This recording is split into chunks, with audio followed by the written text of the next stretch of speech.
नमस्कार। आज का पहला टॉपिक है वन हेल्थ अप्रोच।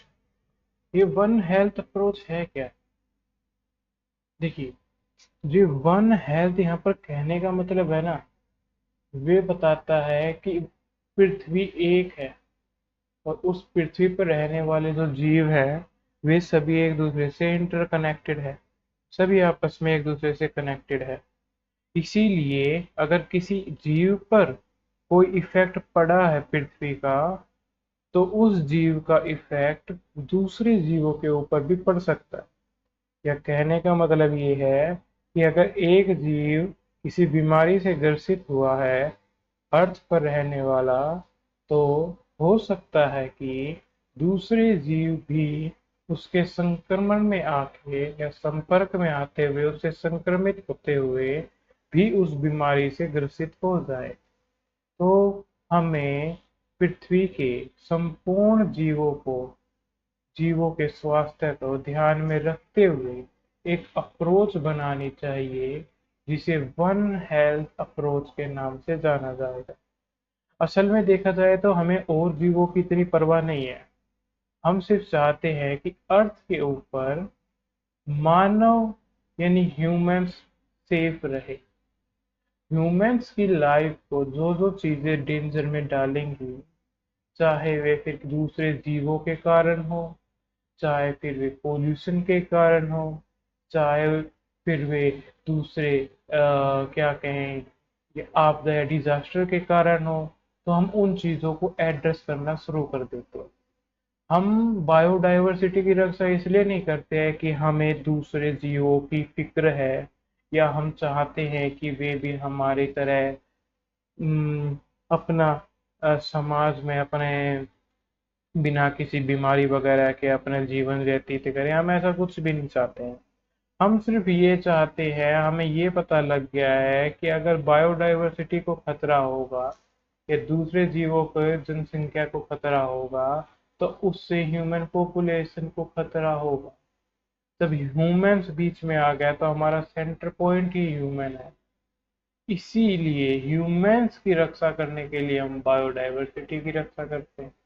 ह्यूमंस की रक्षा करने के लिए हम पृथ्वी के अंदर जो पोल्यूशन बढ़ता जा रहा है, और पोल्यूशन के अलावा जो दूसरे हम पृथ्वी के अंदर ऐसी चीजें कर रहे हैं जिससे डिजास्टर बढ़ रहा है, तो उस डिजास्टर को इसीलिए रोक रहे हैं हम, मतलब कम करने की कोशिश करते हैं या डिजास्टर रेजिलियंस इंफ्रास्ट्रक्चर वगैरह या अप्रोच अपनाते हैं, ताकि ह्यूमंस की रक्षा की जा सके। ह्यूमन ही सेंटर में है। तो अब ये जो वन हेल्थ अप्रोच की बात आई है ना, ये भी इसीलिए है ताकि दूसरे जीवों से या एनिमल से ह्यूमंस को कोई डिजीज ना हो। जब एनिमल से कोई डिजीज ह्यूमंस के अंदर आती है तो उसे जूनोटिक डिजीज कहते हैं। जूनोटिक डिजीज हम नहीं चाहते कि किसी भी प्रकार से ह्यूमन की लाइफ खतरे में आए। इसीलिए ये वन हेल्थ अप्रोच अपनाई गई है। इसमें पढ़ लेते हैं नीचे क्या क्या। मैंने आज सब कुछ अच्छे से इसी में लिख दिया है, आज इसी से पढ़ के अच्छे से समझते हैं। तो ये कॉन्टेक्स्ट कहता है कि rising outbreak of zoonotic diseases. कौन कौन सी जूनेटिक डिजीज? ये निपा वायरस हो गया, इबोला वायरस हो गया और कोविड 19 हो गया। इन तीनों ने दिखा दिया है कि अब समय आ गया है कि वन हेल्थ अप्रोच अपनाई जाए, जो कि एक कोलैबोरेटिव स्ट्रेटजी होगी, जो लिंक करेगी मानव के, जानवर के और पर्यावरण के स्वास्थ्य को। पर्यावरण के स्वास्थ्य से क्या मतलब है? पर्यावरण के स्वास्थ्य से मतलब है कि पोल्यूशन ना हो। पर्यावरण के स्वास्थ्य से मतलब है कि ग्रीन हाउस गैसेज कम हो। क्योंकि सब पूरी पृथ्वी के अंदर जो जीव है, देखो उस दिन थोड़े 2 दिन पहले जब हमने क्लास की थी, हमने ये क्लियर चार्ट बनाया था ना। पूरी पृथ्वी के अंदर जो जीव है, वे बायोडाइवर्सिटी तो सेंटर में है। बायोडाइवर्सिटी के ऊपर लिथोस्फेयर है, हाइड्रोस्फेयर है, एटमोस्फेयर है। तो बायोडाइवर्सिटी जो सेंटर में है उसके ऊपर जो ये 3 स्पेयर्स है, ये पूरा मिलकर एनवायरनमेंट बना रही है। अब ये एनवायरनमेंट की अगर हेल्थ में कोई डिग्रेडेशन होगा तो उसका डायरेक्ट लिंक बायोडाइवर्सिटी की हेल्थ से होगा। हम नहीं चाहते कि ह्यूमन की हेल्थ का कोई फर्क पड़े, इसीलिए एनवायरनमेंट की हेल्थ की और एनिमल हेल्थ, क्योंकि बायोडाइवर्सिटी के अंदर एनिमल भी हमारे साथ में रह रही है, इन दोनों की हेल्थ को ध्यान में रखते हुए ह्यूमन की हेल्थ को बचाए रखना, ठीक रखने के लिए एक कोलैबोरेटिव स्ट्रेटजी की आवश्यकता है। What is one health? ये वन हेल्थ है क्या? ये एक collaborative, multi sectoral and transdisciplinary approach है।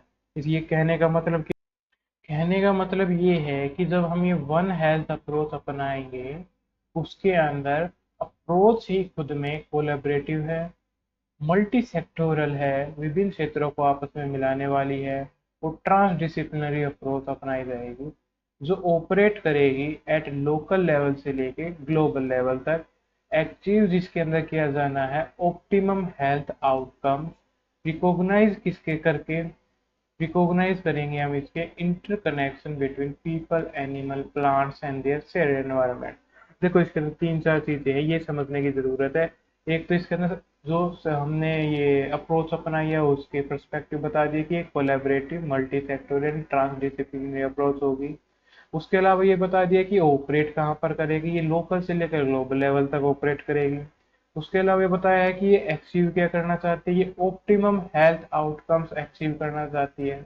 और उसके बाद ये बताया गया कि तरीका क्या होगा, तो तरीका होगा रिकॉग्नाइज करके इंटरकनेक्शन, यानी आपसी अंतर संबंधों को रिकॉग्नाइज करके, किन के बीच में अंतर संबंधों को रिकॉग्नाइज करके, मनुष्य के बीच में, जानवरों के बीच में, प्लांट्स के बीच में, एंड देयर शेयर एनवायरनमेंट, और उनके साझा पर्यावरण के बीच में संबंधों को रिकॉग्नाइज करके इस अप्रोच को लागू किया जा सकता है। अब ये देखते कि one health approach, why one health approach, इन वाई का आंसर करेंगे। तो over 70% of emerging infectious diseases originated from animals. देखो, मानव को जितनी होने वाली बीमारियां है ना, उसकी तो 70% डिजीज है जो संक्रमणशील यानी इन्फेक्शियस डिजीज है, वे उनका ओरिजिनेट होता है एनिमल से, यानी वे अपने नेचर में जूनोटिक ओरिजिन से है। जूनोटिक ओरिजिन का मतलब होता है ऐसी बीमारियां जो जानवरों से मानव में फैलती है। तो मानव के अंदर जितनी बीमारियां हैं उनमें 70% ऐसी बीमारियां हैं। इसके अलावा जो इन्हें ट्रिगर करने वाले फैक्टर, ट्रिगर का मतलब है जो इनकी शुरुआत करते हैं। ट्रिगर वर्ड आया है मिलिट्री के शब्दावली से। मिलिट्री के अंदर जो गन होती है, गन के अंदर ट्रिगर बना होता है ना, तो उसे ट्रिगर दबाते हैं, इस ट्रिगर को, तभी गोली फायर होगी ना। तो इसे ट्रिगर करने वाले जो शब्द, ट्रिगर करने वाले जो फैक्टर यानी घटक है, कारक है, उनमें है पहला तो डिफोरेस्टेशन, यानी वनों यानी पेड़ों का काटा जाना, वनोन्मूलन कहते हैं इसे हिंदी में। दूसरा क्लाइमेट चेंज, यानी कि क्लाइमेट यानी जलवायु के में परिवर्तन करना। तीसरा encroachment into wild life habitat, जो वन्य जीव है, वन्य के अंदर जो लोगों का आवास है उसके अंदर एनक्रोचमेंट बढ़ा दी गई है। जब एनक्रोचमेंट बढ़ेगी तो वन के अंदर रहते हैं जीव, एनिमल्स रहते हैं, जानवर, उनके साथ संपर्क बढ़ेगा। जब संपर्क बढ़ेगा तो संक्रमणशील डिजीज यानी बीमारियां फैलेंगी। उसके अलावा चौथा इसका जो ट्रिगर फैक्टर भी है, illegal wild life trade. Illegal wild life trade हो रहा है, मगर जहाँ मना भी कर रखा है कि वहां नहीं जाना है, जानवरों को नहीं मारना है, फिर भी इलीगली तरीके से वहां जाएंगे और जानवरों को पकड़ेंगे, मारेंगे, तो उससे संक्रमण आपस में फैलेगा। और फिर जो ऐसा जो ह्यूमंस करते हैं, ऐसा तो नहीं है कि वे दूसरी पृथ्वी पर जाकर रहने लग जाएंगे, वे भी इसी पृथ्वी पर रहेंगे, खुद तो संक्रमण का शिकार होंगे ही, अपने साथ में रहने वाले दूसरे लोगों को भी बना देंगे। तो जॉइंट एक्शन की जरूरत है इससे डील करने के लिए। जॉइंट एक्शन क्या होनी चाहिए, तो वेटरनरीज, जो वेटरनरीज हैं इन सब की हेल्प ली जानी चाहिए, इकोलॉजिस्ट की हेल्प ली जानी चाहिए, पब्लिक हेल्थ के जो ऑफिशियल्स हैं उनकी हेल्प ली जानी चाहिए, देन पॉलिसी मेकर्स की हेल्प ली जानी चाहिए। क्यों ले जानी चाहिए? इनके पास एक्सपीरियंस है, इनके पास नॉलेज एंड स्किल्स है, इनके पास इम्प्लीमेंटेशन का तरीका है, और पॉलिसी मेकर्स डायरेक्शन देंगे। चारों देखो ध्यान से, चारों की चारों चीजें कवर कर ली गई है। सबसे पहले पॉलिटी जो है वे सोसाइटी को डायरेक्शन देती है, इसीलिए पॉलिसी मेकर्स लिए, ताकि ये सोसाइटी के लिए डायरेक्शन देने वाला लॉ बना सके, पॉलिसीज बना सके। फिर पब्लिक हेल्थ ऑफिसर्स लिए जो उसके ठीक से इम्प्लीमेंटेशन को ध्यान में रख सके। फिर इकोलॉजिस्ट लिए जिनकी नॉलेज का यूज करके पॉलिसी के अंदर तो साथ साथ और साथ साथ इम्प्लीमेंटेशन दोनों को बेहतर ढंग से किया जा सके। और फिर वेटरनरीज लिए जिसके अनुभव को यूज करते हुए उन सारी चीजों को, पॉलिसीज एक्सेट्रा को बेटर इम्प्लीमेंटेशन के साथ साथ उसमें क्या आगे सुधार करने चाहिए वे भी देखा जा सके। अब इंडिया ने ऐसी अप्रोच पहले से अपना रखी थी अपने एक मिशन के जरिए, जो मिशन था वन हेल्थ मिशन, जो लॉन्च किया गया था department of animal husbandry and dairying के द्वारा। इसके अंदर फोकस यही किया गया था कि हम जूनेटिक डिजीज को कंट्रोल करेंगे, एएमआर सर्विलेंस करेंगे एंड क्रॉस सेक्टर कन्वर्जेंस करेंगे। यही सब पहले से भारत ने अपना रखा था, जिसे अब और हाईलाइट किया जा रहा है ग्लोबल लेवल पर। अब ये ग्लोबल वन हेल्थ फ्रेमवर्क है क्या? इस फ्रेमवर्क को डब्ल्यूएचओ ने बैक किया है, इसके साथ साथ एफएओ यानी फूड एंड एग्रीकल्चर ऑर्गेनाइजेशन ने भी इसका साथ किया है, बैक किया है। ये भी चाहते दोनों ये अप्रोच को जल्दी से जल्दी अपनाया जाए। उसके अलावा ओआईई यानी world organisation for animal health, इसने भी इसे बैक किया, और UNEP united nation environment programme, इसने भी इसे बैक किया। ये सभी प्रमोट करते हैं, प्रमोट्स इंटीग्रेटेड सर्विलेंस को, पेंडेमिक प्रिपेयर्डनेस को एंड डेटा शेयरिंग को। हमने देखा है यूनाइटेड डिजीज से कैसी पेंडेमिक आती है, तो ये सभी चारों के चारों इस वन हेल्थ अप्रोच को अपनाने के लिए बैकिंग करते हैं।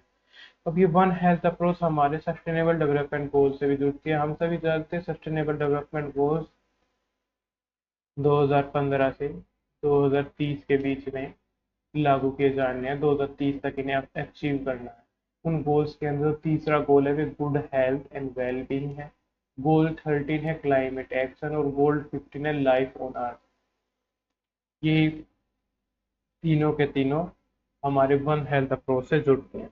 इस प्रकार आज से ये टॉपिक कंप्लीट होता है। इससे आगे वाला टॉपिक अब देखते हैं। देखिए सेकंड टॉपिक है, कह रहा है इसके अंदर कि राइजिंग सीज यानी जो समुद्र का जो स्तर है वे बढ़ना, और शिफ्टिंग लाइफ, जो समुद्र के किनारे जो लोग रह रहे हैं, उन जो जीवन है समुद्र के किनारे उनका शिफ्ट किया जाना, यानी वहां से उठकर उन्हें कहीं और दूसरी जगह या तो बसाना या वे खुद बसेंगे, यानी या फिर माइग्रेशन होगा। ये यहाँ पर कंसर्न दिखाया गया है कि जैसे जैसे समुद्र का राइज हो रहा लेवल का जो राइज हो रहा है, वैसे वैसे लाइफ को शिफ्ट यानी माइग्रेट होना पड़ रहा है। देखते हैं इसके अंदर कॉन्टेक्स्ट क्या है। कॉन्टेक्स्ट ये है कि इंडिया का जो कोस्टल, हम सभी को पता भारत का कोस्टल एरिया कितना है? 7516.6 किलोमीटर, ऑलमोस्ट इतना ही है ना। तो भारत के पास काफी बड़ा कोस्टल एरिया है। इंडिया के जो कोस्टल है, कोस्टल कम्युनिटीज है, वे इंक्रीजिंगली एट रिस्क है फ्रॉम सी लेवल राइज से, कोस्टल इरोजन से एंड ह्यूमन इंड्यूस्ड डिग्रेडेशन से, जो लीड कर रहा है to slow onset climate displacement. ये एक लीगली अनएड्रेस ह्यूमैनिटेरियन चैलेंज। यानी कहने का मतलब क्या है? देखो कहने का मतलब बड़ा सिंपल है, पर बहुत सारी बातें इसके अंदर आ गई है। कहने का सिंपल मतलब ये है, तो इंडिया की जो कोस्टल कम्युनिटीज है उनके ऊपर रिस्क बढ़ता जा रहा है, क्योंकि सी लेवल राइज हो रहा है। और जब ये सी लेवल राइज हो रहा है, ये तो पहला कारण है। और सी लेवल राइज होने से होगा क्या? उससे होगा कोस्टल इरोजन। और जब ये कोस्टल इरोजन होगा तो उससे क्या होगा? ये ये कोस्टल इरोजन किसका डायरेक्ट कारण है? ये डायरेक्ट कारण है ह्यूमन ने जो डिग्रेडेशन किया है, इस डिग्रेडेशन का। इस डिग्रेडेशन से हो क्या रहा है? धीरे धीरे क्लाइमेट के कारण डिस्प्लेसमेंट का रेट बढ़ता जा रहा है, लोगों के डिस्प्लेसमेंट का, जो कि एक चैलेंज बनकर आया है आज के समय हमारे आगे, क्योंकि हमने इसे लीगली रूप से यानी कानून लॉ पॉलिसीज बनाकर अभी तक एड्रेस नहीं किया है। तो ये हमारे लिए ह्यूमैनिटेरियन चैलेंज है। अब इसके एनवायरमेंटल ड्राइवर्स क्या क्या है? तो इसके कुछ नेचुरल कॉजेज हैं और कुछ ह्यूमन इंड्यूस प्रेशर्स हैं।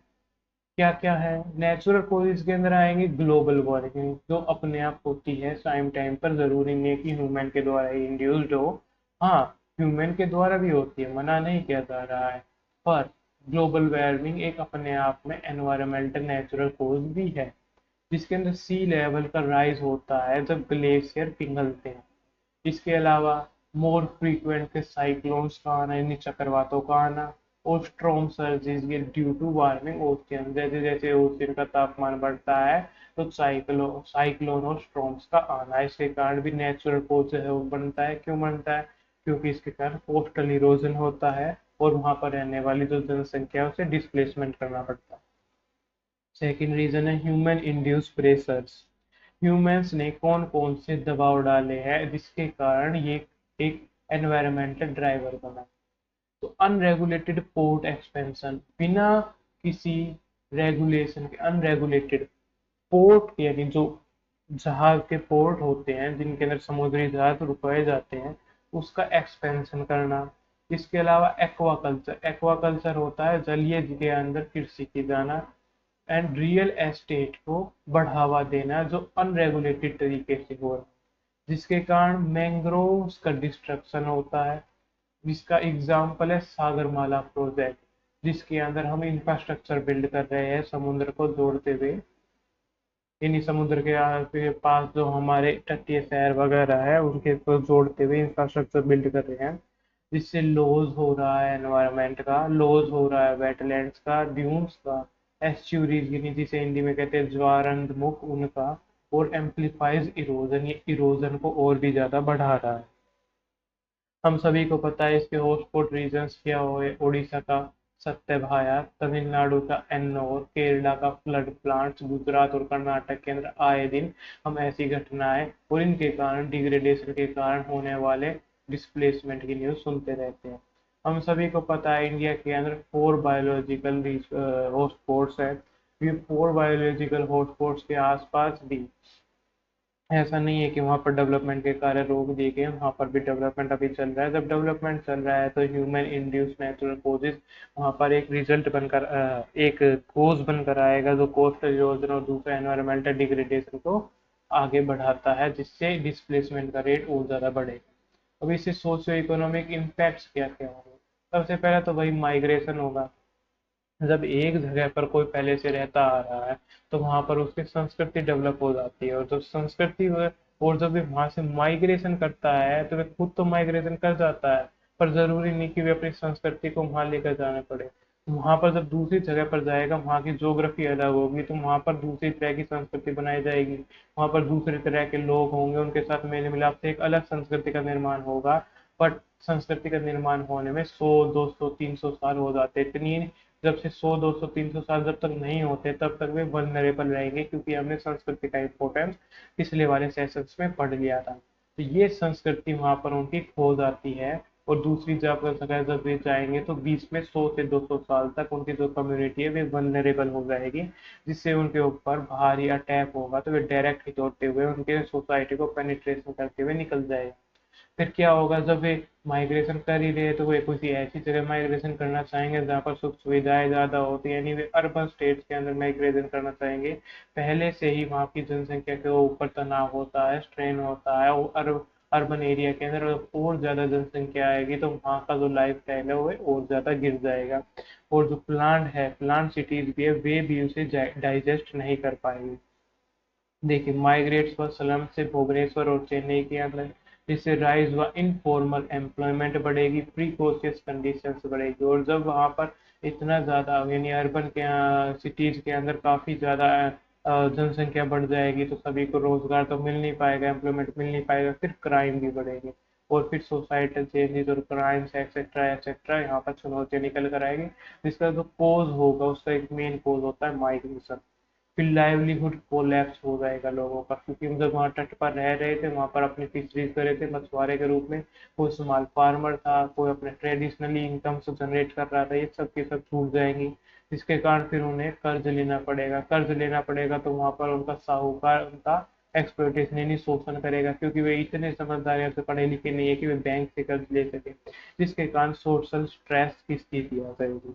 अब जेंडर्स पर इम्पैक्ट क्या होगा जब भी माइग्रेशन होता है, अगर गांव से शहर भी माइग्रेशन हो रहा है तो वहां पर जो सबसे वल्नरेबल सेक्शन होता है दोनों ही जगह, वहां पर फीमेल होती है और बच्चे होते हैं और बड़े बुजुर्ग होते हैं। मान लिया गांव के अंदर पहली सिचुएशन देखे जिसके अंदर पुरुष ने माइग्रेशन कर दिया गांव से शहर में अकेले, तो वहां पर फिर महिला पीछे रह गई, और महिला जब पीछे रह गई तो पूरे घर की जिम्मेदारी, बच्चों की जिम्मेदारी और बड़े बुजुर्गों की जिम्मेदारी महिला के ऊपर आ गई। साथ में अगर कोई उसे बाहर का कुछ काम करना पड़ेगा एक्सेट्रा, अपने घर की आजीविका चलाने के लिए। अगर वे कृषि करते हैं तो वे कृषि के अंदर वल्नरेबल हो गई है, क्योंकि उसे पहले से इस चीज की आदत नहीं दी गई थी, तब एकदम से वे घर से बाहर निकले तो उसके साथ क्राइम्स बढ़ सकते हैं। दूसरी ओर वे कृषि के ऊपर ज्यादा ध्यान देगी नहीं, उसके अंदर ऐसा कोई मोटिवेशन नहीं होगा कि कृषि को बढ़ावा देना है, वे सिर्फ अपनी आजीविका के लिए करेगी। तो क्या कृषि का जो है उत्पादन यानी प्रोड्यूस है वे भी घट जाएगा। इसके अलावा अगर वे दूसरे सेक्टर के अंदर काम करते तो वहां भी उसकी वल्नरेबिलिटी बढ़ी हुई है, क्योंकि वे पहले से इन चीजों के लिए जागरूक नहीं थी, तो एकदम उसे घर से बाहर निकाला गया है। ये जो प्रेशर होता है इसके कारण वे सोसाइटी के प्रति, क्राइम्स के प्रति वल्नरेबल हो जाती है। और अगर वे यहाँ पर साथ में जाती है अपने पति वगैरह के, अपने भाई वगैरह के, अपने पिता के साथ जाती है, तो यहाँ पर भी वे वल्नरेबल सेक्शन के अंदर गिनी जाएगी, क्योंकि यहाँ पर जो क्राइम रेट होगा वे उसके ऊपर से उसके साथ ज्यादा होने की संभावना है, क्योंकि उसका यहाँ पर सोसाइटी का जो प्रोटेक्शन थोड़ा बहुत मिला हुआ था वे पूरी तरह से यहाँ पर आकर खत्म हो जाता है। इसीलिए दोनों तरफ में जो वल्नरेबल सेक्शन होता है, फीमेल होती है, जेंडर के होती है, बच्चे होते हैं और बुजुर्ग होते हैं। तो जेंडर का इम्पैक्ट क्या होगा, वुमेन फेस करेगी higher risk of trafficking, violence and health vulnerability.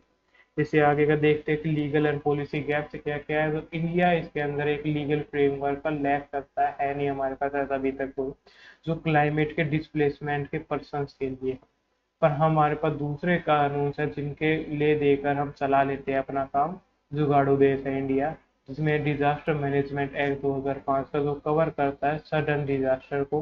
उसके अलावा एनवायरमेंटल प्रोटेक्शन एक्ट 1986 जो फोकस करता है कंजर्वेशन के ऊपर, पर अधिकारों के ऊपर फोकस नहीं करता। और CRZ नोटिफिकेशन, CRZ का मतलब है कोस्टल रेगुलेशन जोन। इसकी जो नोटिफिकेशन 2019 के अंदर डाली गई थी, इसके अंदर भी नॉर्म्स ईज किए गए थे। किसके लिए किए गए थे, फैक्ट्रीज वगैरह के लिए, कोस्ट रेगुलेशन जोन के लिए, जोन के ऊपर मतलब वहां पर जो सख्त कानून नहीं बनाया गया था, जिसके कारण वीकनिंग हुई कोस्टल कम्युनिटी प्रोटेक्शन के। इससे कॉन्स्टिट्यूशन की बैकिंग क्या है, कौन कौन से आर्टिकल इससे लिंक हो रहे हैं, तो article number 21 right to life इससे डायरेक्टली लिंक हो रहा है। सुप्रीम कोर्ट के की केसेस इसके अंदर हम देख सकते हैं, MC Mehta versus union of India, जिसके अंदर एनवायरनमेंट को लाइफ से लिंक किया गया है। इसके अलावा enviro legal action versus union of India 1996 भी इससे डायरेक्ट लिंक हो रहा है, क्योंकि फंडामेंटल राइट्स इसके अंदर इम्पैक्ट पड़ रहे हैं। इनको फंडामेंटल राइट्स को इंक्लूड किया जाना चाहिए इकोलॉजिकल प्रोटेक्शन के अंदर, ऐसा इस केस में कहा गया था, पर हम देख रहे हैं कि इनका ग्रोस वायलेशन इसके कारण होगा। लेबर प्रोटेक्शन डेफिशिएंसी फिर क्या है, ये देख लेते हैं कि जब क्लाइमेट के माइग्रेंट्स होते हैं तो इनफॉर्मल वर्कर के रूप में काम करेंगे, उनके ऊपर कोई वेलफेयर का एक्सेस नहीं मिल पाएगा। अभी राशन की स्कीम के अंदर वन राशन कार्ड मिला, जिसके कारण उन्हें राशन मिलना शुरू हुआ है। पहले तो वेलफेयर का एक्सेस ये भी नहीं मिल पाता था। अगर उनके पास राशन कार्ड नहीं होगा तो उन्हें राशन भी नहीं मिलेगा। दूसरा एक्सक्लूडेड किया गया है BOCW एक्ट से। BOCW एक्ट है क्या, तो ये है building and other constructions workers regulation of employment and conditions of services act 1996। आपको सिर्फ इतना ध्यान रखना है, ये कंस्ट्रक्शन से रिलेटेड और लेबर से रिलेटेड एक्ट बनाया गया था। इस एक्ट के अंदर भी लेबर के प्रोटेक्शन के जो चीजें होनी चाहिए थी उन्हें इसके अंदर नहीं डाला गया। इसके अलावा कुछ लेबर कोड्स बनाए गए 2020 के अंदर, उनके अंदर भी वनरेबिलिटी जो क्लाइमेट से है उसका क्लोज नहीं डाला गया। तो यहाँ पर इंडिया लैक करता है एक एक पॉलिटिकल डायरेक्शन यहाँ पर। अब इसके अलावा जो सस्टेनेबल डेवलपमेंट गोल्स है, 8.7 सस्टेनेबल डेवलपमेंट गोल है अंडर थ्रेट। यानी जो सस्टेनेबल डेवलपमेंट गोल 8.7 है इंडिया के अंदर भी थ्रेट में। कैसे, क्योंकि ये इंडिया इस गोल को मिस कर सकता है to eliminate forced labour and modern slavery का जो ये गोल है। एक्टिविस्ट जो है, जो इसके ऊपर एक्टिविस्ट होते हैं, वे आवाज उठाने की कोशिश करते हैं, तो उनके साथ ही खुद क्राइम हो जाता है और सर्विलेंस के पात्र बन जाते हैं। तो फिर आगे के रहा क्या है, वे फॉरवर्ड क्या है, वे फॉरवर्ड यही है। सबसे पहला तो हमें पॉलिटिकल डायरेक्शन चाहिए। पॉलिटिकल डायरेक्शन कैसे चाहिए, तो लीगल रिफॉर्म करना होगा। लीगल रिफॉर्म कैसे करना होगा, enact A climate displacement law, ensure urban welfare integration for migrants. हमें एक क्लाइमेट डिस्प्लेसमेंट का लॉ बनाना पड़ेगा और एंश्योर करना पड़ेगा कि जो माइग्रेंट्स हैं उनका सही से वेलफेयर हो, क्योंकि जहाँ पर उन्हें अगर अगर सरकार खुद भी बसा रही है तो बसाने वाली जगह के ऊपर सुविधाएं की काफी कमी रहती है। तो ये सब नहीं होना चाहिए, स्ट्रॉन्ग पॉलिटिकल गाइडेंस यानी लॉ होना चाहिए इसके लिए। दूसरा सस्टेनेबल डेवलपमेंट क्या होना चाहिए, सस्टेनेबल डेवलपमेंट खुद में ही कहता है कि इंटीग्रेटेड डेवलपमेंट होना चाहिए। वो इंटीग्रेटेड डेवलपमेंट है तो उसके अंदर सभी कम्युनिटी को साथ में लेकर करना होगा, तो स्ट्रेंथन करना होगा कम्युनिटी लेड गवर्नेंस को कोस्ट की। फिर रिकैलिब्रेट करना होगा कोस्टल रेगुलेटरी जोन के रेगुलेशंस को टुवर्ड इकोलॉजिकल बैलेंस। फिर अलाइन करना होगा हमें ग्लोबल प्रैक्टिस से और हमारे कॉन्स्टिट्यूशन के जो मैंडेट्स रहते हैं उनसे। तो सस्टेनेबल डेवलपमेंट गोल 13 है क्लाइमेट एक्शन, इसे एड्रेस दिया जाना चाहिए। दूसरा 8.7 का जो एंड फोर्स लेबर है, जो माइग्रेशन के कारण बढ़ेगा, उसे भी कम करने के लिए या उसे खत्म करने का प्रयास किया जाना चाहिए। So uphold justice dignity and equity as per the constitution, ये हमारा कॉन्स्टिट्यूशन मैंडेट है। अब कंक्लूजन क्या निकल कर आता है, कंक्लूजन निकल कर आता है कि इंडिया को शिफ्ट किया जाना चाहिए अपना disaster relief to right based relief. जो अपना नजरिया, अपनी जो अप्रोच है इंडिया को, वे शिफ्ट करनी चाहिए डिजास्टर रिलीफ से। यानी डिजास्टर आने के बाद जो हम रिलीफ करते हैं उसके अंदर जो हम माइग्रेशन कराते हैं, उस माइग्रेशन करते टाइम पे राइट्स को ध्यान रखा जाए, राइट्स के बेस पर क्लाइमेट जस्टिस दिया जाए, न्याय दिया जाए, रिकॉग्नाइज किया जाए क्लाइमेट डिस्प्लेसमेंट को as a human right issue. और ये vital to ensure legal recognition, ये जरूरी है ताकि इसके इसके लिए जरूरी है कि लीगल रिकॉग्निशन मिले, सोशल प्रोटेक्शन मिले और ecological foresight for millions at risk. जब मिलियंस रिस्क में हैं, मिलियंस लोग जो इस चीज के रिस्क में हैं, उसके पर्यावरणीय जो दृष्टि है उनको ध्यान में रखते हुए सामाजिक जो संरक्षण उन्हें प्राप्त होना चाहिए और उन्हें लीगल रिकॉग्निशन मिलना चाहिए। इस प्रकार अगर हम ऐसा करेंगे तो ये माइग्रेशन की जो प्रॉब्लम है थोड़ी सॉल्व हो सकती है। अगला देखते हैं maternal mortality in India. Maternal mortality इससे मतलब क्या है, इससे मतलब है कि जब माता बच्चे को जन्म देती है, यानी जब प्रसव होता है और उस टाइम पर मोर्टेलिटी, ये मृत्यु, किसी ना किसी कारणवश जो मृत्यु हो जाती है वे मोर्टेलिटी कहलाती है। इस मृत्यु को आज इशू बनाया गया है कि प्रसव के दौरान क्या भारत ऐसी भी फैसिलिटीज प्रोवाइड नहीं करवा पाता कि उस बच्चे और माँ दोनों को बचाया जा सके। फिर मोर्टेलिटी रेट होता क्या है, वैसे देखो इंडिया का जो मैटरनल मोर्टेलिटी रेट है ना, 93 है। ये गिना किस में जाता है, ये 1 लाख जो लाइव बर्थ होते हैं उनमें गिना जाता है। ये कह रहा है कि जो 1 लाख बच्चे पैदा होते हैं उनमें से 93 वुमेन से बच्चे जन्म देते समय मर जाती है।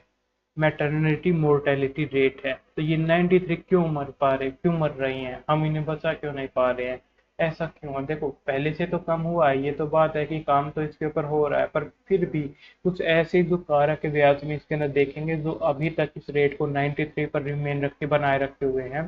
तो देखो, तो अलग अलग इसमें है ना, इस अप्रोच के अंदर हमने इसे देखते हुए ना मोर्टेलिटी रेट को अलग अलग स्टेट के अंदर ये अलग अलग है। तो स्टडी के पॉइंट ऑफ व्यू से या और वहाँ पर प्लानिंग किए जाने के पॉइंट ऑफ व्यू से 3 पार्ट में डिवाइड कर दिया है स्टेट्स को। पहला तो कर दिया है ऐसे स्टेट जो एम्पावर्ड एक्शन ग्रुप का पार्ट है, जो पहले से ही बैकवर्ड है इस चीज के ऊपर, जिनके अंदर जो हेल्थ फैसिलिटी और इंफ्रास्ट्रक्चर ज़्यादा अच्छा नहीं है, वे ईएजी यानी एम्पावर्ड एक्शन ग्रुप के अंदर रखे गए हैं। दूसरा पार्ट बनाया गया है एक जो सदर्न स्टेट का, जो सदर्न स्टेट है हमारे भी थोड़े ज़्यादा डेवलप है नदर्न स्टेट और साउथ नॉर्थ वेस्टर्न स्टेट से, इसलिए दूसरा पार्ट इनका रखा गया है कि इसके ऊपर अलग से प्लान किया जाएगा उनके लिए, क्योंकि उनकी कंडीशंस अलग है। और फिर तीसरा, जो बाकी के जो स्टेट बच गए उन्हें अदर्स कैटेगरी के अंदर रख दिया गया है। तो 3 कैटेगरी यहाँ पर बनाई गई है। ये mortality rate, maternal mortality rate होता क्या है, तो ये होता है कि नंबर ऑफ मैटरनल डेथ पर 1000 लाइव बर्थ, 1000 प्रति 1000 लाइव बर्थ जीवित बच्चों के ऊपर जो माताओं की मृत्यु की जो संख्या होती है उसे मैटरनल मोर्टेलिटी रेशियो कहते हैं। मैटरनल डेथ है death of a woman during pregnancy, या तो वे प्रेगनेंसी के कारण मृत्यु, प्रेगनेंसी के दौरान मृत्यु हुई हो, या फिर with in 42 days of termination, या फिर जो टर्मिनेशन यानी प्रेगनेंसी का जो टर्मिनेशन किया गया है उसके 42 दिन के अंदर अगर उसकी मृत्यु होती है तभी माना जाता है कि कारण ये टर्मिनेशन था यहाँ पर। और यहाँ पर जो प्रेगनेंसी के दौरान अगर मृत्यु होती है तो यहाँ पर कारण माना जाता है प्रेगनेंसी का। दोनों की दोनों मैटरनल हेल्थ से जुड़ते हैं। तो टारगेट इसके अंदर किया जाता है इन सभी के अंदर, तो एक्सीडेंटल मैटरनल मोर्टेलिटी हो जाती है, यानी अगर किसी एक्सीडेंट के कारण कोई भी अगर माता की मृत्यु हो जाती है तो वे इसके अंदर शामिल नहीं किया जाता है, मात्र प्रेगनेंसी के दौरान और टर्मिनेशन के दौरान शामिल किया जाता है। इसके जो टारगेट्स है, जो हमें पता है कि सस्टेनेबल डेवलपमेंट गोल का जो 3.1 है, मैटरनल मैटरनिटी रेट को चाहता है कि 70 से भी कम कर दिया जाए 2030 तक। ये मॉनिटर किसके अंतर्गत किया जाता है, तो नेशनल हेल्थ मिशन जो हमने लागू कर रखा है इंडिया के अंदर, उसके अंदर ये मॉनिटर किया जाता है। देखो घटी है, पहले से तो घटी है, 2017 से 19 के अंदर वो 103 हुआ करती थी, 2018 से 20 में 97 हुआ करती थी, और 19 से 21 के बीच में ये फिर से थोड़ी सी बढ़ गई, ना वो थोड़ी और कम हो गई, वो 93 हो गई है।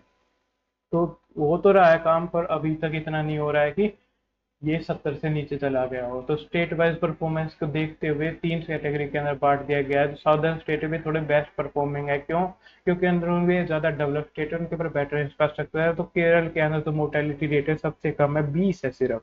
तेलंगाना के अंदर 45 है, आंध्र प्रदेश में 46 है, तमिलनाडु में 49 है, और कर्नाटक में 63 है। ये 500 स्टेट जो सस्टेनेबल डेवलपमेंट गोल है उससे भी काफी नीचे है, अच्छे से कार्य कर पा रहे हैं। पर ये जो 20 है इसे भी जीरो पर लाने की कोशिश की जानी चाहिए।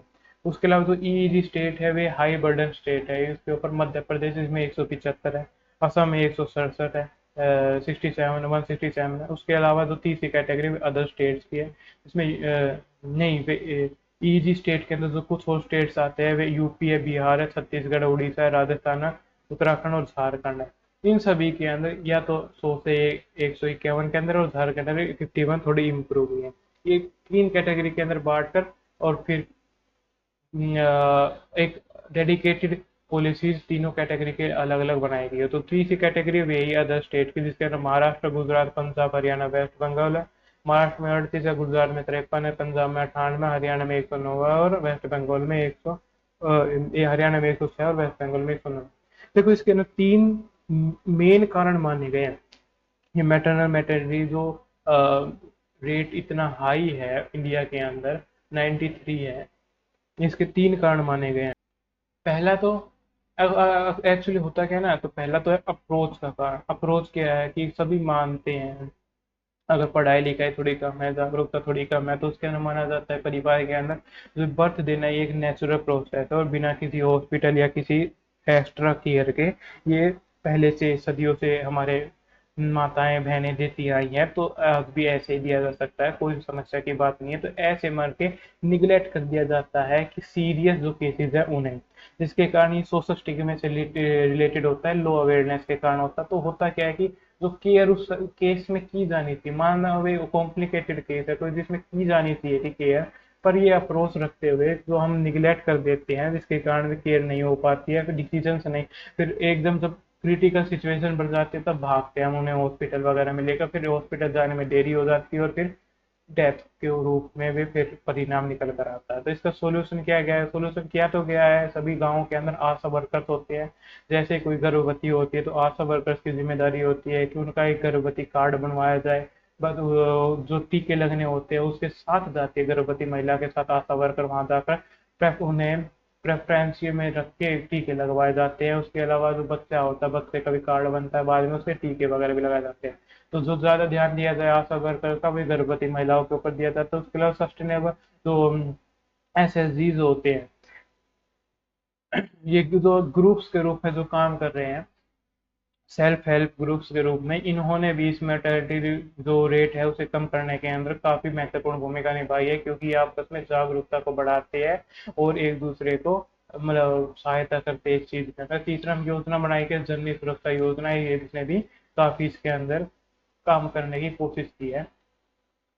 तो एक तीसरी चौथी योजना हो रहा है मातृ वंदना योजना, जिसके अंदर इंसेंटिव भी दिया गया फाइनेंशियल, जिसके ये स्थिति सुधरने की थोड़ी सी कोशिश की जा रही है, परंतु अभी भी कार्य इम्प्लीमेंटेशन और जागरूकता बढ़ाने के अंदर किया जाना चाहिए। दूसरा ये delay in reaching care.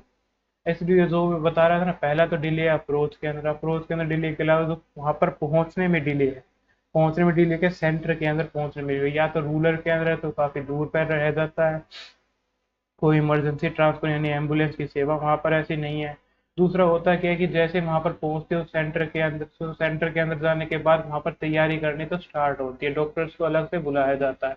Operation theatre अगर क्रिटिकल सिचुएशन हो तो ऑपरेशन थिएटर वहां पर मौजूद होता नहीं है, जो थोड़ी बहुत फैसिलिटीज होती है वे स्टार्टिंग से चलानी पड़ती है। वहां पर जो कंप्यूटर वगैरह की जो सुविधा होगी उन्हें भी प्लग लगा के ऑन करना पड़ेगा वहां पर। तो यानी सब चीजों के अंदर काफी ज्यादा टाइम जाता है, जिससे डिले हो जाती है उस केयर को किया जाने में, और फिर डेथ के रूप में परिणाम आता है। तीसरा जो रीजन बताया गया भी है कि receiving adequate care. Actually approach क्या होनी चाहिए, और जो एफ आर यूज है, एफ आर यूज का मतलब फर्स्ट रेफरल यूनिट है। रेफरल यूनिट का मतलब क्या होता है कि किसी भी हेल्थ स्टेशन के अंदर या हॉस्पिटल के अंदर, कम्युनिटी सेंटर वगैरह जो सेकेंडरी और प्राइमरी हेल्थ केयर का ध्यान रखते हैं, उनके अंदर फर्स्ट रेफरेंस यूनिट भी है, जिसके अंदर कोई भी क्रिटिकल सिचुएशन को एड्रेस करने के लिए जरूरी होने वाले डॉक्टर्स, नर्सिस, एनेस्थीसियाज, बच्चों के लिए जो स्पेशलिस्ट डॉक्टर्स होते हैं, ये सभी जो 4-5 कैटेगरी के अलग अलग डॉक्टर्स हैं, उनकी एक यूनिट को हमेशा वहां पर मौजूद रहना चाहिए। पर वे ऐसा बिल्कुल भी नहीं है। जो भारत के अंदर लगभग 3,000 वैकेंसीज वगैरह इन पर डॉक्टर्स की मात्र फर्स्ट रेफरल यूनिट्स वगैरह की है, जो अभी तक पूरी नहीं की गई है। इस अप्रोच ये अपनाई जानी चाहिए कि हर डिस्ट्रिक्ट जो कि 20 लाख लोगों की है, वहां पर एक एफ आर यू जरूर हो। तो यहाँ पर भी अंडर इक्विप्ड होते हैं, तो वैकेंसीज इसके अंदर काफी ज्यादा है, जो जिसके कारण ये फंक्शनिंग ढंग से नहीं कर पाती है। वहां पर पहुंचने के बाद भी एनेस्थीसिया वाला नहीं आया, फोन करके बुलाओ दूसरी जगह से आने में फिर काफी टाइम मिलेगा। उसके अलावा डॉक्टर वहां पर नहीं पहुंचा है, वहां पर या फिर नर्सिस नहीं है, एडुकेट केयर नहीं है, ऑपरेशन थिएटर तैयार नहीं है, वहां पर ऐसा कुछ फैसिलिटी मिलती नहीं है, जिसके कारण फिर वे डेथ के रूप में रिपोर्ट हो जाता है। तो टॉप मेडिकल कोजेज क्या है इसके, तो मेडिकल कोजेज ये है, इसके अंदर पोस्ट पार्टम हेमरेज हो जाता है, यानी खून। देखो जब बच्चा पैदा होता है ना, अगर वो क्रिटिकल सिचुएशन के अंदर पैदा हो रहा है, तो माता बच्चे को जन्म देते टाइम पर माता का जो 5 लीटर खून जो शरीर के अंदर होता है, जो रिजर्व खून होता है, उसमें से आधा खून तो इसी में निकल जाता है। और जब आधा खून उसके अंदर निकल गया है तो हेमरेज हो गया, काफी ज्यादा खून निकल गया, तो इसके अंदर भी डेथ का कारण बनेगा, या फिर हो सकता है कि कोमा में क्यों ना चली जाए। तो इस चीज़ों को एड्रेस किया जाने के लिए ब्लड बैंक वहां पर होने बहुत जरूरी होते हैं। ब्लड बैंक के अंदर भी खून की अवेलेबिलिटी हो, ये भी इंश्योर किया जाना चाहिए, क्योंकि कुछ सिचुएशन काफी क्रिटिकल हो जाती है। दूसरा है ऑब्स्ट्रक्टेड लेबर। ऑब्स्ट्रक्टेड लेबर का मतलब है link to stunting and manufacturing, यानी माता इतनी सक्षम नहीं है कि उनके गर्भ से बच्चे का जन्म हो जाए, क्योंकि वे खुद ही माल न्यूट्रिशन का कारण है और काफी दुबली पतली माता है। तो अगर वहां से जबरदस्ती निकालने की कोशिश किया जाएगा या प्रेशर डाला जाएगा, तो फिर रप्चर यानी दरार, पेल्विस बोन जो है उसके अंदर दरार का कारण बन सकता है। गर्भाशय की जो दीवार है वे टूट सकती है, और इससे बच्चे की हेल्थ और माता की हेल्थ दोनों को खतरा होगा, और दर्द तो असीम होगा, बहुत ही ज्यादा दर्द होगा। और बच्चे को उस क्रिटिकल सिचुएशन में अगर ज्यादा देर तक रखा तो बच्चे की हेल्थ के ऊपर भी काफी ज्यादा इफेक्ट पड़ेगा। तो इससे सी सेक्शन करके इस चीज से बचा जा सकता है। पर सी सेक्शन करने के लिए फिर वही चाहिए, ऑपरेशन थिएटर चाहिए पूरा, और जो एफ आर यूज चाहिए, जिसके अंदर एनेस्थीसिया वाले डॉक्टर चाहिए, ऑपरेशन करने वाला डॉक्टर चाहिए, और सभी फैसिलिटीज चाहिए, वे वहां पर मौजूद होती नहीं है। और अगर तीसरा एक और कारण है कि घर के अंदर ही आई दाया से कराने की कोशिश करते हैं, तो वहां पर उन्हें तो सी सेक्शन में कर नहीं पाएंगी, वे चाहेंगे कि नॉर्मल डिलीवरी हो, और नॉर्मल डिलीवरी के अंदर अगर कोई क्रिटिकल केस आ गया तो फिर वे ऑब्स्ट्रक्ट लीवर का केस बनेगा और डेथ होने की संभावना हो जाती है। तीसरी हाइपरटेंशन डिसऑर्डर हो सकते हैं। हाइपरटेंशन डिसऑर्डर क्या होता है, बीपी वगैरह बढ़ सकता है। बीपी वगैरह अगर बढ़ जाए या कम हो जाएगा, तो उससे पूरी जो शरीर की फंक्शनिंग है वे, ये बढ़ने के ऊपर है, फिर जो शरीर की जो फंक्शनिंग है वे दिक्कत में आ जाएगी, और उसे प्रॉब्लम होने के कारण कोमा में भी जा सकती है, वे डेथ के रूप में भी आ सकती है। फिर सेप्टिस है। सेप्टिस का मतलब है कि वहां पर साफ सफाई ढंग से ना रखी गई हो, कुछ गलत इंस्ट्रूमेंट शरीर के अंदर कुछ ऐसे तत्व चले गए हो तो नहीं जाने चाहिए, जो कारण हो सकता है कि अनसेफ जब अबॉर्शन किया गया, जिसके कारण तब वो ऐसा सेप्टिस का कारण बन सकता है। या फिर जो घर के अंदर दाई अम्मा करके वगैरह जब ढंग से जो नाल होती है उसे ना काटना, या गलत चाकू या कैंची से काट देना, जो थोड़ा बहुत जंग लगा हो या ढंग से साफ नहीं की गई हो डिटोल वगैरह से, जो सेप्सिस का कारण बन के फिर बाद में भी डेथ का कारण बन जाती है। चौथा होता है अनीमिया हो जाता है, रक्त की काफी ज्यादा कमी हो जाए, माल न्यूट्रिशन हो जाए, जो पूरा पोषण उसे ढंग से ना मिले, और मलेरिया के कारण भी बन सकता है, जिससे ये डेथ के रूप में आगे आ सकती है। तो केरल ने इस जो 20 तक जो इस नंबर को पहुंचाया भी कैसे पहुंचाया, तो केरल का एक बार मॉडल देख लेते हैं। इन्होंने किया क्या है, इन्हें कॉन्फिडेंशियली कॉन्फिडेंशियल मैटरनल डेथ के रिव्यूज किए हैं, बार बार देखा है कि क्या कारण है कि ऐसे डेथ हो रही है, उन्हें रिव्यू कर करके चीजें ठीक कर करके यहाँ तक आए हैं 20 तक। स्किल्ड यूज किया है, जो अपने स्किल्ड जो डॉक्टर वगैरह है उनका सही यूज कर पाए। फोकस किया है कि अर्ली डिटेक्शन हो जाए क्रिटिकल केसेस का। एड्रेस किया है मैटरनल मेंटल हेल्थ को भी, जो मानसिक हेल्थ है, शारीरिक हेल्थ से डायरेक्टली लिंक होती है, तो इस हेल्थ को भी एड्रेस किया गया है। हमारे आगे की रहा यानी वे फॉरवर्ड किया है, तो पहले तो ये है एंटीनेटल केयर का रजिस्ट्रेशन, और सभी का रजिस्ट्रेशन के बाद पता चलेगा कि कौन सा केस ज़्यादा क्रिटिकल है। दूसरा, fully functioning F R use हो, कम से कम 4 हो 20 मिलियन के ऊपर। स्किल्ड बर्थ अटेंडेंस हो एट एवरी डिलीवरी सेंटर के ऊपर, और अटेंडेंस हो जब भी डिलीवरी हो उसकी अटेंडेंस हो, जिससे डेटा मिल सके, डेटा के द्वारा पॉलिसी अच्छी से बनाई जा सकेगी और जहाँ पर कमी रहेगी उसे पूरा किया जा सकेगा। इसके अलावा एस्टेब्लिश जो ब्लड शॉर्टेज यूनिट्स हो, यानी वहाँ पर ब्लड अवेलेबल, ब्लड सेंटर्स हो, ओटी रीडिंग्स हो, रीजनल स्ट्रेटेजी क्या अपनाई जा सकती है अलग अलग स्टेट के लिए। तो ईएजी के लिए सबसे पहले तो इंफ्रास्ट्रक्चर बनाना पड़ेगा, वहाँ की स्टाफ की कमी है उसे देखना पड़ेगा। सदर स्टेट के लिए जो उनकी क्वालिटी है उसे और भी ज़्यादा बढ़ाओ और हेल्थ है पर ध्यान दो। और जो अदर स्टेट है उनके लिए स्ट्रेंथिंग करने की रेफरल सिस्टम का मतलब क्या होता है? रेफरल सिस्टम का मतलब होता है कम्युनिटी हेल्थ सेंटर के अंदर जो प्राइमरी हेल्थ सेंटर होते हैं उसे सेकेंडरी हेल्थ सेंटर के अंदर भेजना। सेकेंडरी वाला का अगर ज़्यादा क्रिटिकल केस आएगा तो थर्ड है जो हेल्थ सेंटर है हाई लेवल के उनके अंदर भेजना, बड़े हॉस्पिटल्स के अंदर भेजना, जिसके अंदर पूरी सुविधा हो क्रिटिकल केस से डील करने की। तो स्ट्रेंथनिंग करनी होगी इस रेफरल सिस्टम को। इस तरह आपका ये टॉपिक भी कंप्लीट होता है, और अगला टॉपिक पर चलते हैं। अगला टॉपिक है फार्मर सुसाइड इन मराठवाड़ा।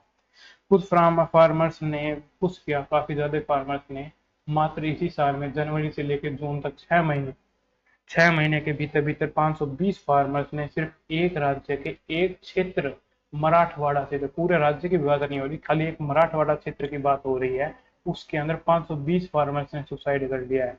जिसे देखा गया कि 20% इंक्रीज है ये लास्ट ईयर से। तो ऐसा क्या हो गया है भाई जो सुसाइड करने की जरूरत पड़ रही है? और जो सबसे ज्यादा वोट के डिस्ट्रिक्ट है ना वे बीड है, बीड मराठवाड़ा के अंदर ही आते हैं। मराठवाड़ा की एक डिस्ट्रिक्ट है बीड, जिसके अंदर 126 सुसाइड अकेले इस जिले के अंदर हुआ। तो ऐसा क्या है? तो देखो पहले तो है ना समझने की कोशिश करो, कोई भी व्यक्ति सुसाइड क्यों करता है। सुसाइड करने के जब भी कोई व्यक्ति करता है तो सबसे पहले उसका किसी ना किसी जो समाज है, कोई ना कोई रीजन होगा जिसके कारण उसका समाज से मोह भंग होगा, सोसाइटी से। सोसाइटी से मोह भंग होने के बाद उसका जो मोह भंग है वो फैमिली से होगा। फैमिली से जब उसका मोह भंग होगा उसके पश्चात तीसरा कारण होगा उसका खुद से मोह भंग हो जाएगा।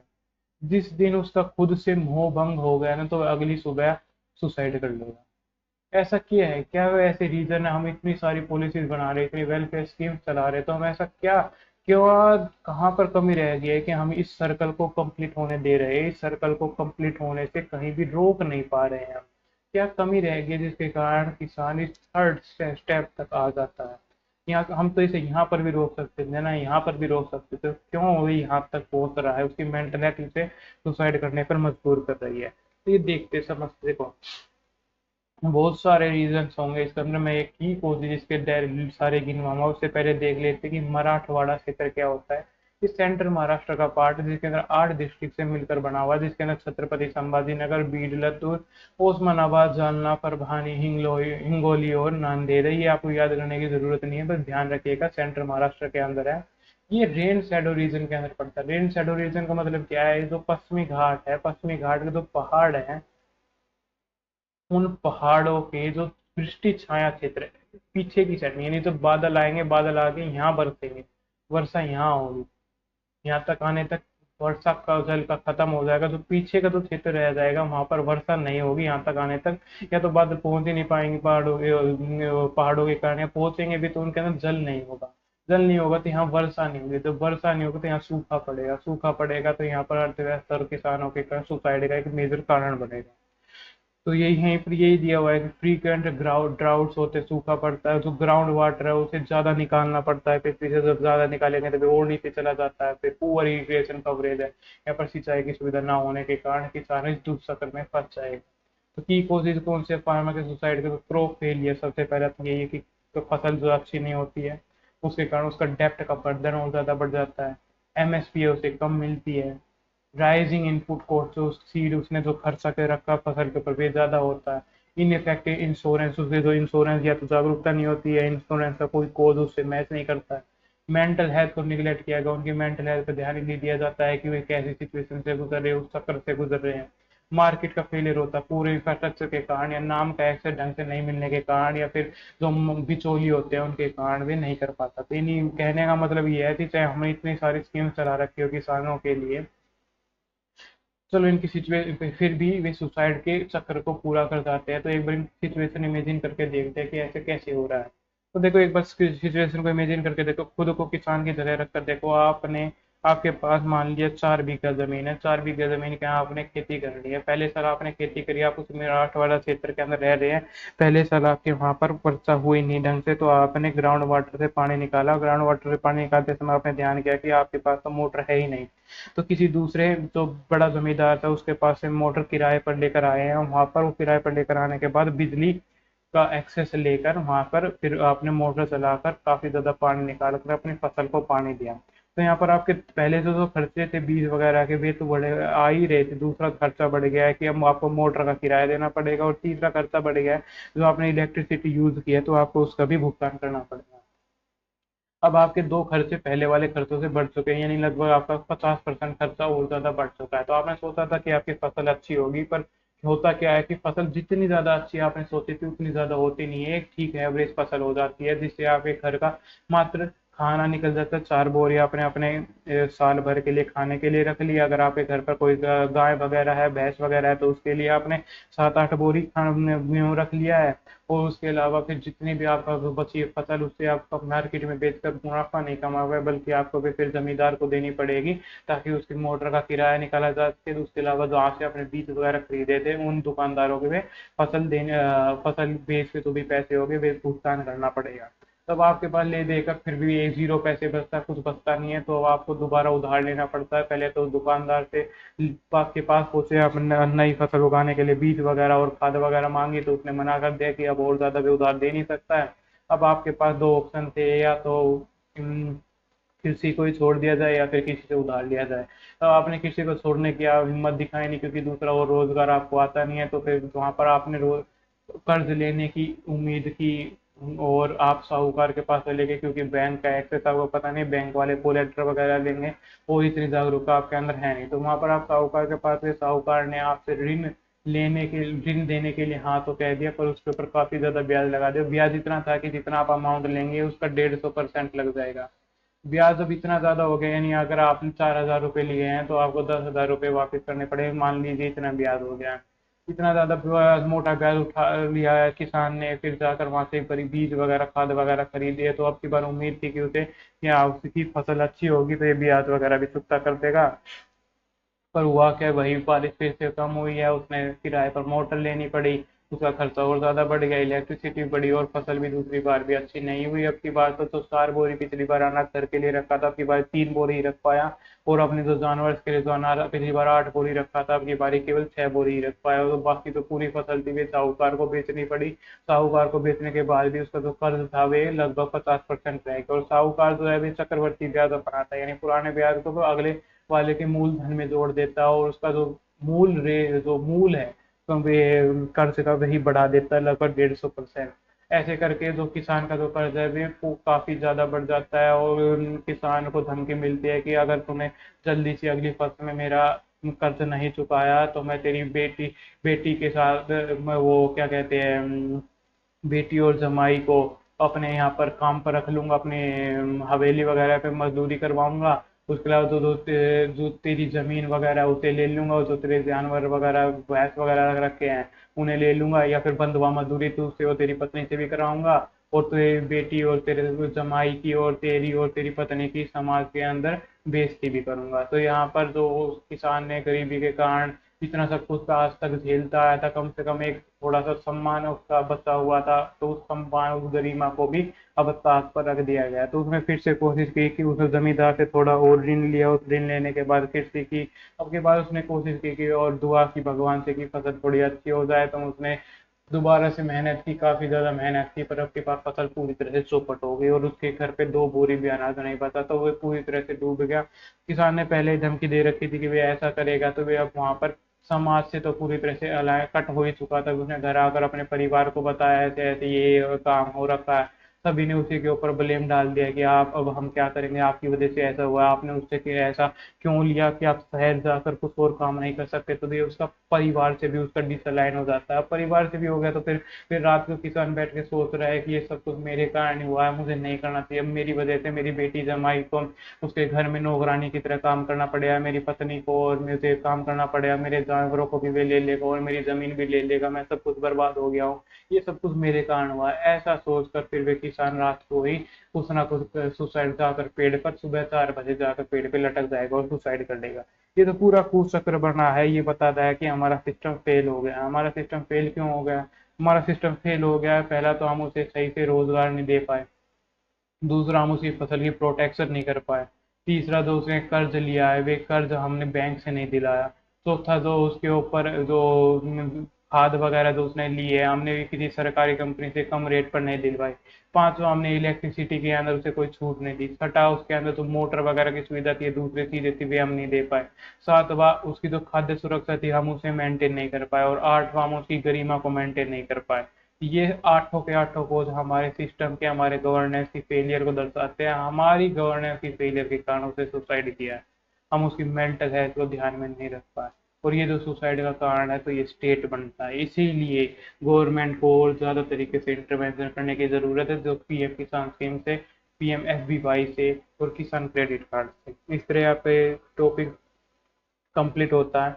इसके अंदर दो स्कीम और लिखी हुई है, महात्मा ज्योतिराव फूले शेतकारी कर्ज मुक्ति योजना और national rain field area authority. तो स्कीम तो बना दी गई है, पर चुनौती ये है कि इस स्कीम को उन तक पहुंचाया भी जाए। तो आगे का रहा क्या है, आगे का है सबसे पहले तो पॉलिसीज बनाई जाए, पॉलिसी का इम्प्लीमेंटेशन इस ढंग से हो कि वे किसान तक पहुंचे। कंक्लूजन क्या निकला है, देखो एम एस स्वामीनाथन ने कहा था कि एग्रीकल्चर सबसे ज्यादा रिस्क वाला बिजनेस है इंडिया के अंदर, जिसके ऊपर सबसे कम इंश्योरेंस होती है। अगला टॉपिक है एयर पोल्यूशन का और एडवर्स बर्थ आउटकम का। ये हमारा लास्ट टॉपिक है, इसे देख लेते हैं। देखो, जो मानव ने जो विकास किया उस विकास का परिणाम ये हुआ है कि मानव का डेवलपमेंट है, डेवलपमेंट तो हो रहा है, पर डेवलपमेंट के साथ साथ जो मानव इतनी मेहनत कर रहा है, हेल्थ का डिग्रेडेशन हो रहा है। हेल्थ का डिग्रेडेशन क्यों हो रहा है? क्योंकि हम उसी सर्कल के अंदर रहते हैं, concentric circle, atmosphere, hydrosphere, lithosphere, biosphere.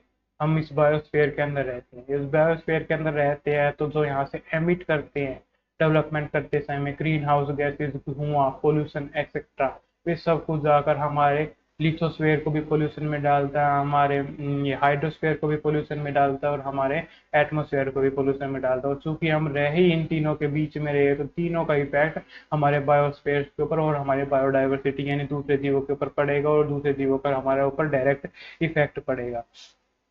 तो ये सब कुछ हो रहा है, तो ये बता रहा है कि अब इसका एक और इफेक्ट देखने को मिला है कि जो बर्थ के जो आउटकम होते हैं उसके ऊपर एयर पोल्यूशन का डायरेक्ट इफेक्ट देखा गया है। ऐसा क्या इफेक्ट देखा गया है? तो वे ये है कि एक मल्टीनेशनल स्टडी अपनाई गई है एनएफएचएस एंड सैटेलाइट डेटा से, जो लिंक करती है PM2.5।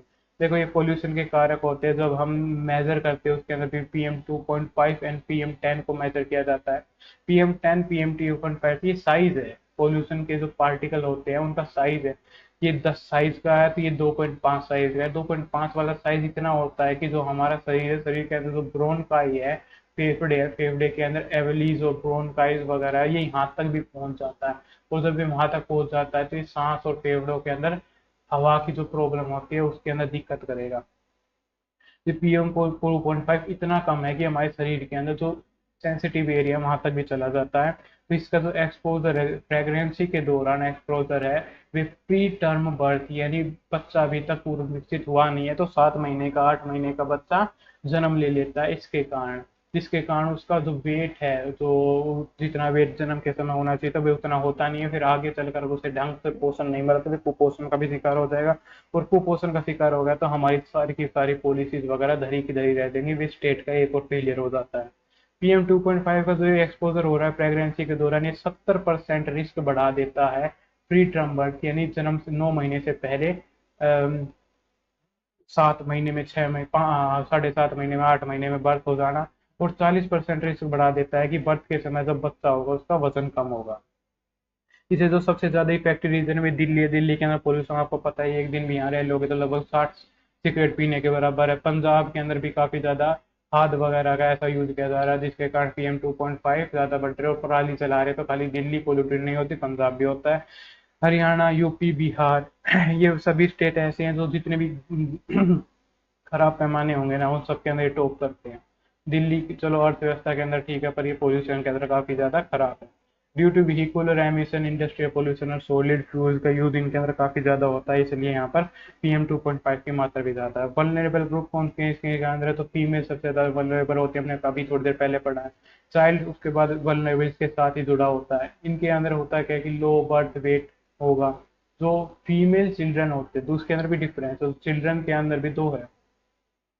ये हमारे अप्रोच के कारण है। एक फीमेल चिल्ड्रन है, फीमेल चाइल्ड है, और एक मेल चाइल्ड है। माना कि हमने गर्भ से पहले कानून बना रखा है कि इन्हें चेक नहीं किया जा सकता फीमेल है या मेल है, पर बच्चा जब पैदा हो गया उस टाइम तो पता चल जाएगा ना कि वे फीमेल है या मेल है। फिर उसके बाद हमारी अप्रोच बदल जाती है। फीमेल के अंदर हम दूध ला के इसे नहीं पिलाते हैं, हम इसे अंडे नहीं खिलाते हैं, हम इसे बढ़िया बढ़िया चीजें नहीं देते, फल फ्रूट कम देते हैं। दो सेब आए हैं तो उनमें से आधा सेब इसका, डेढ़ सेब भाई खाएगा इसका। मेल को हम दूध भी पिलाते हैं, अंडे भी खिलाते हैं, दूसरे न्यूट्रिशन भी देते हैं।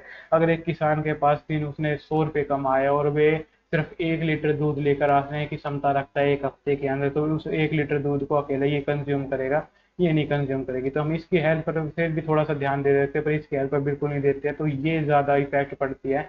20% ज्यादा वल्नरेबल है ये मेल से लो बर्थ का वेट होने में। इसके अलावा मेल्स के 70% है। हाइयर है PTB यानी प्री टर्म बर्थ के लिए, जो गरीब लोग हैं उनके अंदर ये दोनों ही रेशो हाइयर है। और जो पढ़े लिखे कम है जिनके अंदर जागरूकता कम है। क्लाइमेट के फैक्टर क्या होता है, जिसमें टेम्परेचर बढ़ने के कारण होता है, ये लो बर्थ वेट होता है, हीट स्ट्रेस होता है, डिहाइड्रेशन इम्पेयर होता है, प्लेसेंटल फंक्शन हो जाता है, एक्सेसिव रेनफॉल और फ्लडिंग के कारण ये सब हो सकता है, या वाटर बोर्न डिजीज के कारण PM 2.5 आ जाता है, डिस्टर्ब हो जाता है, इससे मेंटल हेल्थ केयर और कॉम्प्लिकेशंस बढ़ जाती है। PM 2.5 आखिर ये हैगा तो पर्टिकुलर मैटर जिसका साइज 2.5 से कम का होता है। ये इनहेलेबल पार्टिकल होता है जिसे आसानी से हम सांस के द्वारा अपने अंदर कर जाते हैं, लंग्स को भी पेनिट्रेट यानी छेद करते हुए निकल जाता है, हमारे खून के अंदर भी ये पहुंच सकता है। Regulated under air prevention control और पोल्यूशन एक्ट 1981 इसे ध्यान में रखते हुए बनाया गया। तो इंडिया को जो national ambient air quality standard है स्पेसिफाई करते हैं एनुअल मीन जो PM 2.5 का होना चाहिए वे 40 होना चाहिए पर मीटर क्यूब के ऊपर, और जबकि जो WHO कहता है वे 5 कहता है। वे डेवलप नेशंस के ऊपर तो काम कर जाएगा, पर भारत के ऊपर 5 तक तो काम करेगा नहीं, पर 40 तो कम से कम होना ही चाहिए। और दिल्ली के अंदर कितना हो जाता है, दिल्ली के अंदर 400 हो जाता है। ये PTB है बिफोर, अगर 37 हफ्ते से पहले अगर बर्थ दिया जाए तो उसे PTB कहते हैं, प्री टर्म बर्थ कहते हैं। और अगर 250 ग्राम से बच्चा है यानी 2.5 किलो से कम वेट का बच्चा है तो उसे लो बर्थ वेट कहते हैं। ये दोनों के दोनों मेजर इंडिकेशन है कि जो मैटर हेल्थ और चाइल्ड हेल्थ की जो हमारा सस्टेनेबल डेवलपमेंट गोल का पार्ट है, ये बता रहे हैं कि हम उसे पूरा नहीं कर पाएंगे। इस तरह के हमारे सभी के सभी टॉपिक कंप्लीट होते हैं। धन्यवाद, कल मिलते हैं।